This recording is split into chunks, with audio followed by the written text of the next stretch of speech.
G'day, Andy from Single Malt. How are ya? Well, today's Springbank. I tried this whiskey about 5 or 6 years ago, and you know what? It beat me. It was a little bit too powerful. I wasn't sure that I liked it, but it's time to give it another go. Read a lot about Campbelltown, which is where Springbank's from. One of the few remaining distilleries in Campbelltown. There's 3, but there used to be a lot more. Renowned for their really powerful whiskies, the Springbank carries that tradition forth. It's pretty weird whiskey. It's distilled 2.8 times, not 2.5. What would that be anyway?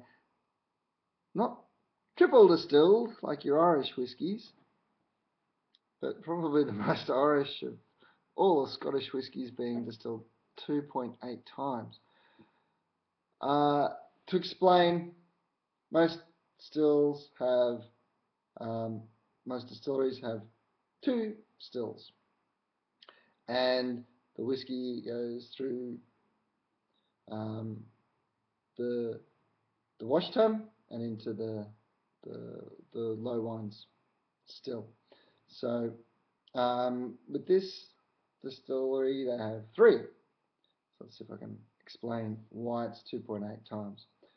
So it comes out of the first distillery at about 20% alcohol. It goes in the second one,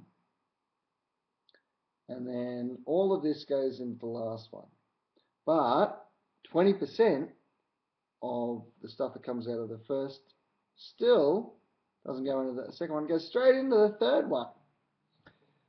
And the reason for this is that distillation is all about removing stuff. You want to take out all of the feints and take out all of the foreshots, and you're left with this tiny little wedge of flavour. So if you do it 3 times, your wedge gets smaller and smaller, which gives you purity, but quite often you can trade off flavour for purity. So by having that bypass with some of that first still going straight through into the third, you get mostly pure whiskey from the triple distillation, but you also get some intensity of flavour coming over all the way. But it's only double distilled, hence 2.8 distillations. Springbank is a very old marker, 1825, I think. A famous whiskey, but an almost boutique whiskey, still sort of handmade. And if you've joined many people worldwide who are now enjoying lesser known beers, things like the James Squires and these smaller concern brewers who are really getting in and maximising flavour. If you like those sort of beers, then I think you're going to like this sort of whiskey.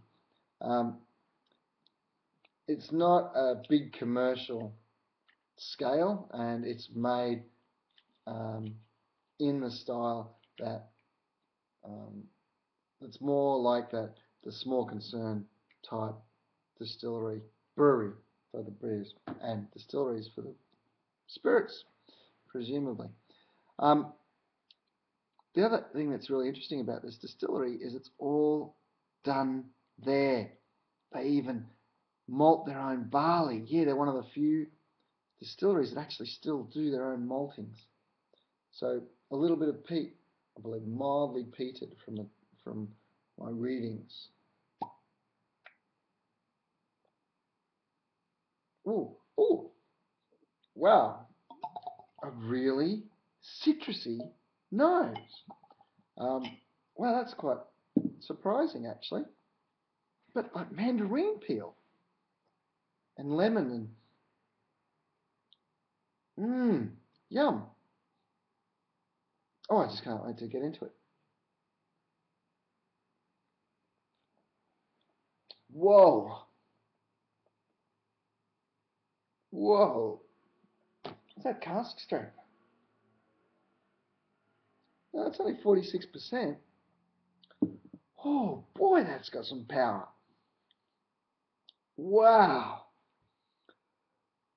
Oh, it's not very peaty. There's nice peat in there, but just the intensity of flavour punches you in the face. It tastes like a cask strength, just that intensity. It's not alcohol. It's just richness of flavors. Like it's like it's like mm, something that's really concentrated, like beef stock. It's like eating a beef stock cube. You know, beef. It's not like beef soup. It's like a stock cube in your mouth of flavor, just intense, concentrated right down to its essence, and then bam!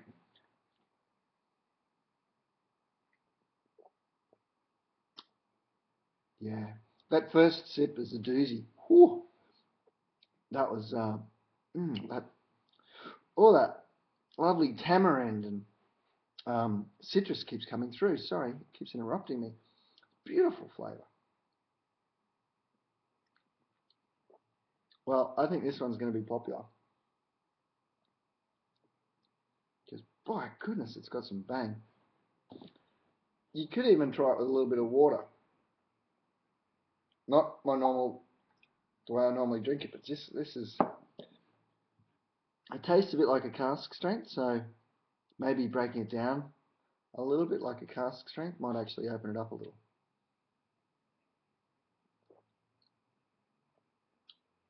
Yeah, yeah, it does. It makes it a little bit more pleasant. It takes away that intensity. I love that intensity.